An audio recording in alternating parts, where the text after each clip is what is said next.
pour essayer de voir si on peut développer le awareness muscle, si c'est quelque chose qui est possible. Alors ça vient de l'observation que pour faire, par exemple en art, pour faire un art qui peut être des fois un peu critique ou des choses comme ça, il y a un problème voilà, il y a un problème il faut des artistes qui sont aware ou critiques, et donc comme Oui, souvent ils y sont pas, donc j'ai pensé comment on peut développer un tel muscle.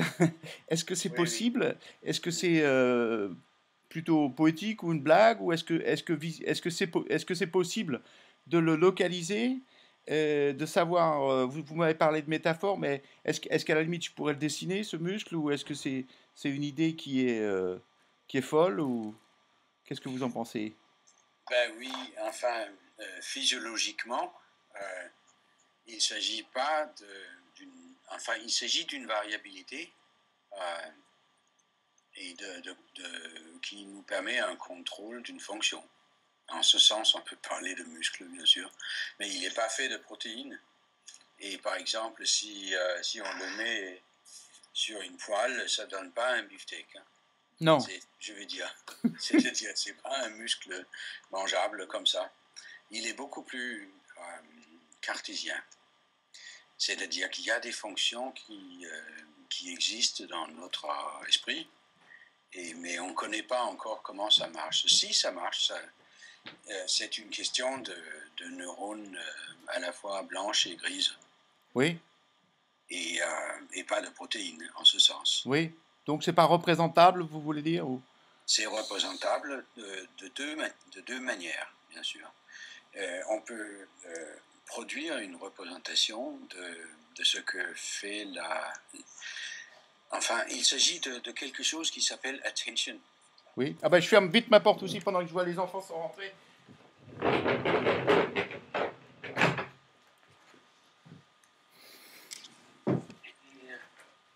Je cherchais là justement un livre. Ah bah si vous avez des illustrations, ça serait formidable, ou des livres, oui. Je cherche un livre de mon collègue George Oakley Oui, sur l'attention, précisément. C'est pas bon entre awareness et attention, il y a un flottement. Mais de toute façon, ce que l'on peut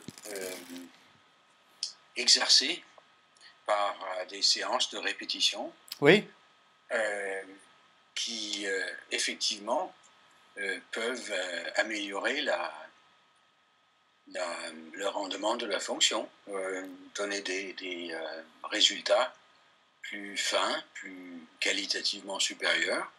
C'est l'attention. Mais awareness, c'est un terme qui renvoie de manière psychologique au fait qu'on peut diriger le contenu de la conscience, n'est-ce pas, par la volonté. Et on peut le faire de manière plus ou moins intense et efficace, bien sûr. Et il y a beaucoup de choses qui dépendent de ça. Il y a une énorme discussion. Tout cela se trouve cadré dans la discussion sur la conscience en général, là, en sciences cognitives. Ce qui m'intéresse particulièrement pour notre propos, c'est que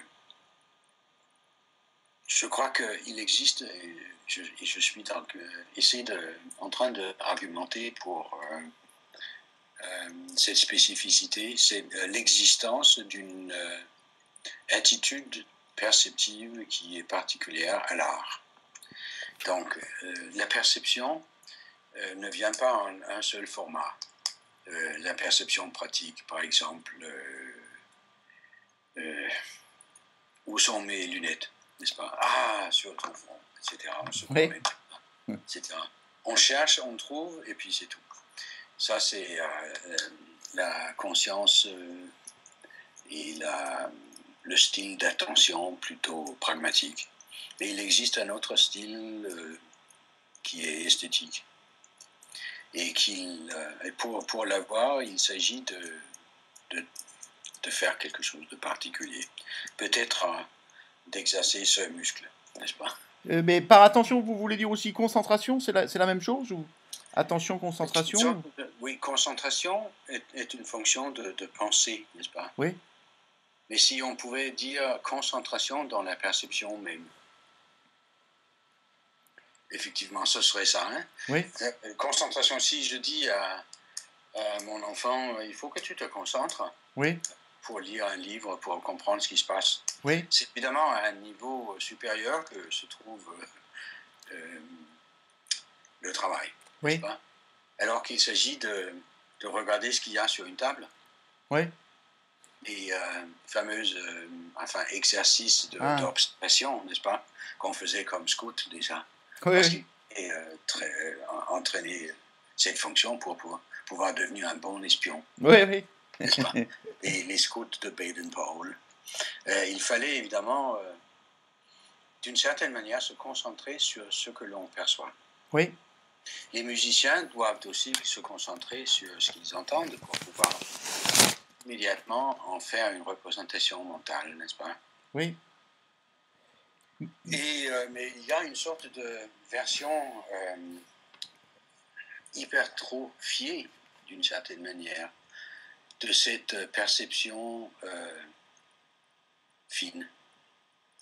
On la trouve comme une sorte d'état chronique en autisme, n'est-ce pas? Les autistes, la plupart des autistes souffrent de cela.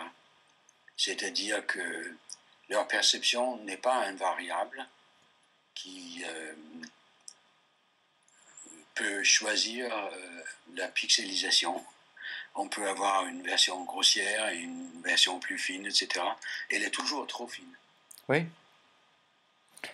Et donc, c'est comme si le fameux muscle ne pouvait pas se détendre. Mhm. Mais je pensais un peu. Une version aussi hypertrophiée ou surdéveloppée que possèdent les artistes. D'ailleurs, il y a beaucoup d'artistes qui ont des tendances autistes aussi. Et il y a beaucoup d'autistes qui sont d'excellents artistes. Oui, Musiciens, peintres, surtout dessinateurs, etc. oui, C'est une fonction que l'on trouve, je viens d'écrire un petit article là-dessus, dans des états de traumatisme aigu, dans des états de choc, par exemple, physique, et dans des états de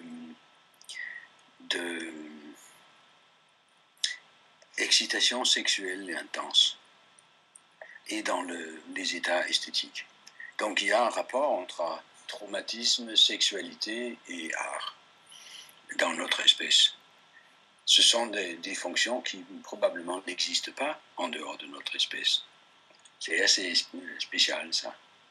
C'est une sorte d'état de la perception qui investisse toute son énergie dans l'attention portée aux détails. La différence entre le fait de porter l'attention aux détails ou pas, on peut se demander, enfin c'est une bonne question, n'est-ce pas? Pourquoi donc? Est-ce qu'on ne peut pas, par exemple, apprendre une langue en dormant sans porter attention à la chose du tout? Mais il y a de la perception en dehors de l'attention, bien sûr, n'est-ce pas? ah oui, On n'a pas besoin d'être aware pour que la perception fonctionne. Et on sait aussi que la vision oculaire fonctionne en dehors de la conscience. On voit des choses dont on n'est pas conscient, bien sûr. Alors on peut se poser pourquoi il y a conscience du tout. Et ça, les philosophes se posent cette question cyniquement, n'est-ce pas? Est-ce que nous ne serions pas les mêmes en état de zombie? Hmm. Et vous en pensez quoi, là?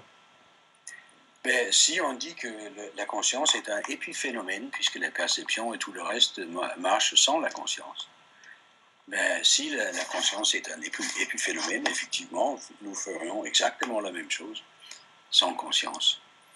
Et donc, la conscience est une sorte de luxe qu'on ajoute à la fonctionnalité pour rien, pour ainsi dire. C'est une sorte d'accident regrettable. Hmm. Ou alors, ça c'est la thèse de Steven Pinker, Oui. sa conséquence. Steven Pinker, le psychologue américain, n'est-ce pas? Mais il y a un collègue à moi qui propose quelque chose d'un peu plus intelligent. Parce que ça, cette histoire de cheesecake effect de Pinker, la conscience en général, non seulement l'art, mais toute la chose peut être du cheesecake. C'est-à-dire quelque chose qui nous est offert, mais dont on n'a pas vraiment besoin. N'est-ce pas? Superflu. Oui, superflu. Non. L'alternative consiste à dire que la conscience sert à nous mettre à nous offrir un filtre entre ce que nous enregistrons dans notre mémoire et ce que nous laissons partir et oublier. C'est-à-dire entre l'oubli et la mémorisation, la conscience fait le gardien du seuil.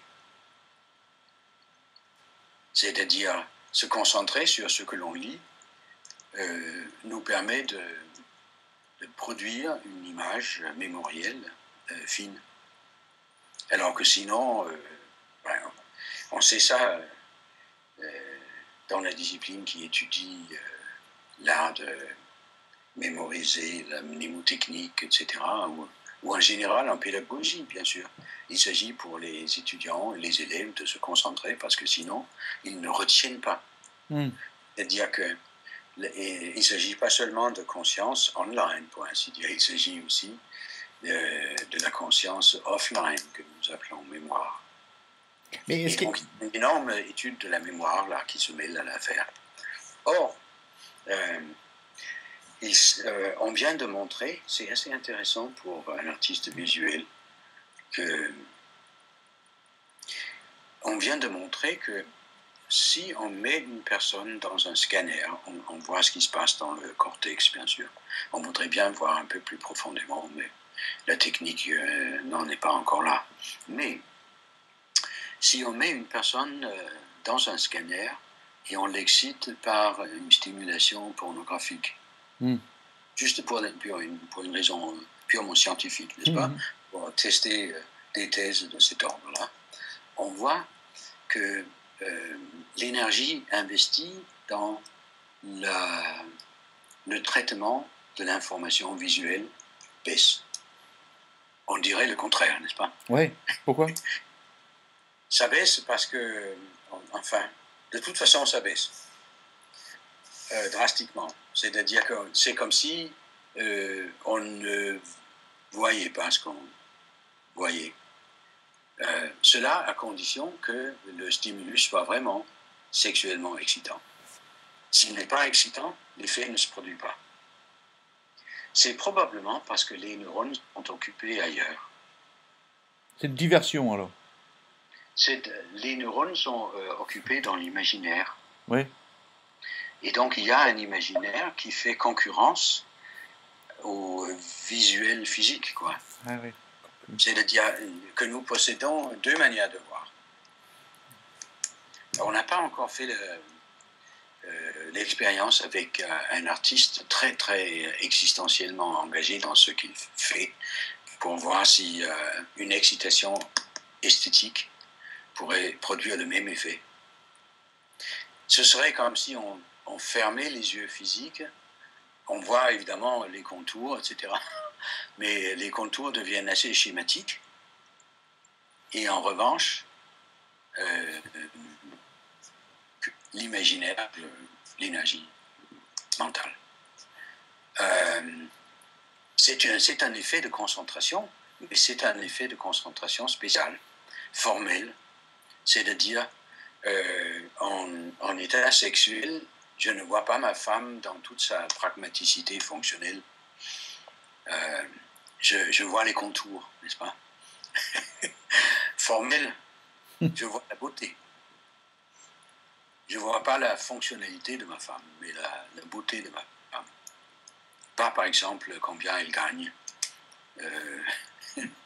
ou ou par exemple son rapport à sa famille, blabla, toute la pragmatique. Tout cela disparaît.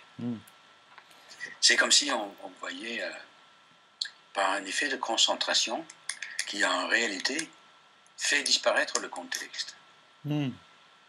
Quand je lis un livre qui m'intéresse, le contexte disparaît et je ne sais plus si je suis dans un fauteuil chez moi ou dans un train ou dans un avion. Je lis, n'est-ce pas? Ah oui, C'est fait. On est absorbé. Voilà, on est absorbé. Et qu'est-ce que c'est d'être absorbé? Bon, c'est de dire que, on peut dire que ça, c'est une manière d'enregistrer ce dont il s'agit. L'autre, c'est de décrire ce que l'on sent, ou ce que l'on vit phénoménologiquement. Donc, il faut être dualiste, en ce sens. Et c'est ce que disait Descartes, déjà, bien sûr. Il faut tenir en compte ce qui se passe dans l'esprit et ce qui se passe dans les neurones. Descartes n'avait pas de neurones, mais il y avait des nerfs, lui, dans son vocabulaire. L'addiction, c'est-à-dire si on pense à l'idée d'entraînement d'un muscle, si par exemple on entraîne le awareness muscle et on le fait travailler, disons, avec différents exercices tous les jours, est-ce qu'à partir d'un moment on peut avoir une addiction ou